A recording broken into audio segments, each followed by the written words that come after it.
அண்மை செய்தியை பார்த்து வருகிறோம்.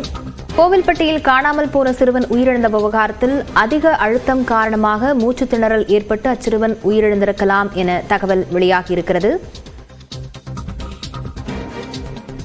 இது தொடர்பான விவரங்களுடன் செய்தியாளர் மகேஸ்வரன் இணைந்திருக்கிறார். மகேஸ்வரன், என்ன தகவல் வெளியாகியிருக்கிறது?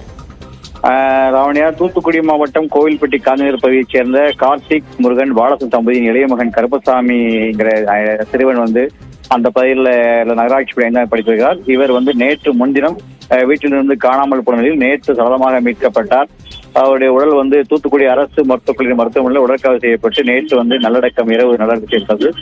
இந்த சூழ்நிலையில் அந்த முதல்கட்ட மருத்துவ அறிக்கையில் அதிக அழுத்தம் காரணமாக மூச்சு திணறல் ஏற்பட்டு இவர் சிறுவன் கருப்பசாமி உயிரிழந்திருக்க அதிக வாய்ப்பு இருப்பதாக கூறுகின்றனர்.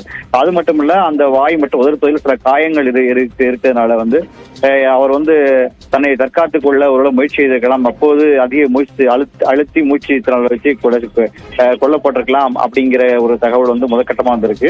இருந்தபோதும் உடற்காருடைய முழுமையான முடிவு வந்த பிறகுதான் இதுல எப்படி மரணம் நடந்தது என்பதை உறுதியாக சொல்ல முடியும் அப்படின்னு சொல்லி காவல்துறை தெரிவிச்சிருக்காங்க.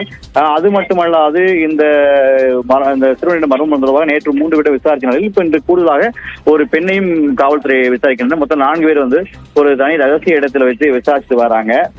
அது மட்டுமின்றி தொடர்ச்சியா பாத்தீங்கன்னா இந்த 4 பேரும் முன்னுக்கு முன்னான தகவல்களால் அந்த பகுதியில் 24 மது விற்பனை கஞ்சா விற்பனை அதுக்கு வாங்க வந்தவர்கள் யாரும் இந்த கொலை ஈடுபடுத்தலாமா அப்படிங்கிறதுக்காக அதுக்கு முந்தைய நாட்கள் நேற்று உள்பட்ட பகுதியில பதிவான சிசிடிவி காட்சிகளையும் போலீசார் தொடர்ந்து ஆய்வு பண்ணிட்டு வராங்க. தொடர்ச்சியாக இந்த குற்றவாளி கண்டுபிடிக்காமல் போலீஸ்க்கு ஒரு சற்று கடினமாக இருப்பதாக போலீசார் கூறுகின்றனர். ஏனென்றால் அங்குள்ள சிசிடிவி காட்சிகள் பார்த்து நடவடிக்கை மேற்கொண்டாலும் அந்த சந்தேகத்துடைய நபர்களும் அதற்கு ஒத்து போகாமல் இருக்கு. அதனால ஒரு குழப்பமான சூழ்நிலை இருப்பதால் அந்த கடந்த 2 நாளாக அந்த பகுதியில் செல்போன் அழைப்புகளை அதனுடைய இதே ஆய்வு அறிக்கை கேட்டிருக்காங்க. அதன் அடிப்படையிலும் விசாரணை நடத்துவதற்காக காவல்துறை தயாரிக்கிறாங்க. அந்த பகுதியில் கலசந்திப்பட்ட மது விற்பனை கஞ்சா ஆகியவற்றை போலீசார் முன்கூட்டியே நடவடிக்கை எடுத்திருந்தால் இந்த சிறுவன் இது போல நடந்ததுக்கு வாய்ப்பு இல்லை என்பதும் அந்த பகுதி மக்களுடைய குற்றச்சாட்டு இருக்கு.